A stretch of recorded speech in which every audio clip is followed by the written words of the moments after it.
Di masa silam, terdapat 4 kerajaan utama yang pernah berdiri di Pulau Madura, mulai dari Kerajaan Sumenep, Pamekasan, Sampang, dan Arosbaya atau Bangkalan.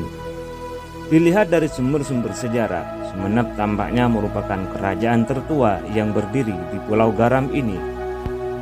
Lalu, benarkah yang merintis berdirinya Kerajaan Sumenep adalah Arya Wiraraja?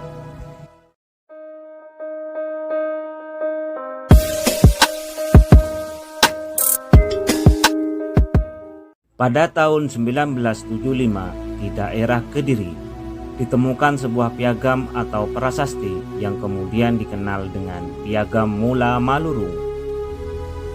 Piagam yang diterbitkan di tahun 1255 ini berisi 10 lempengan. Salah satunya menyebutkan tentang adanya sosok yang dirajakan di Madura. Namun sayangnya lempengan Piagam Mula Malurung ini ada yang hilang, yaitu lempengan 2, 4, dan 6. Sementara pada lempengan 6 inilah tercantum nama raja yang berkuasa di Madura.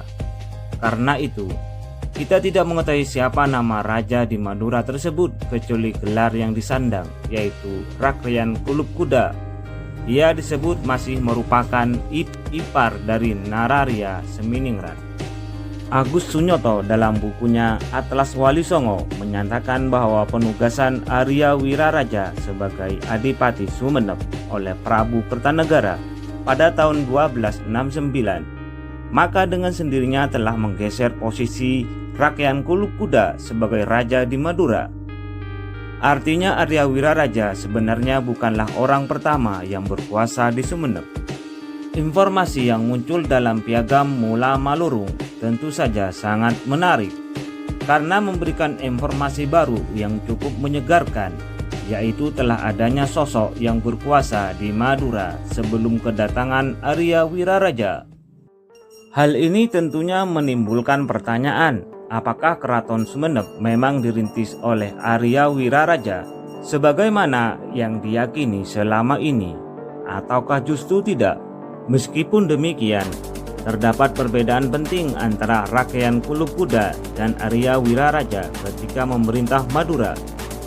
Ketika Keraton Sumenep ditinggalkan oleh Arya Wiraraja ke Lumajang, pihak-pihak yang mewarisi pemerintahan Sumenep secara berkesinambungan masih terus dipegang oleh keluarga Arya Wiraraja dan keturunannya, dan tidak dipegang lagi oleh Rakyan Kulub Kuda dan keturunan-keturunannya.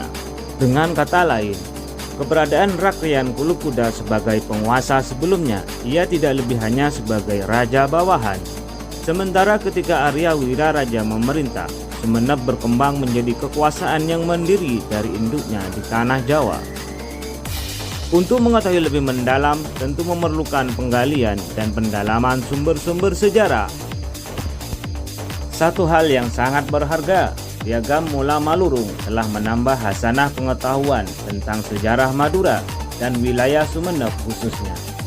Bahwasanya sejarah dan peradaban Madura sebetulnya telah lama ada, bahkan jauh sebelum kedatangan Arya Wiraraja ke Sumenep.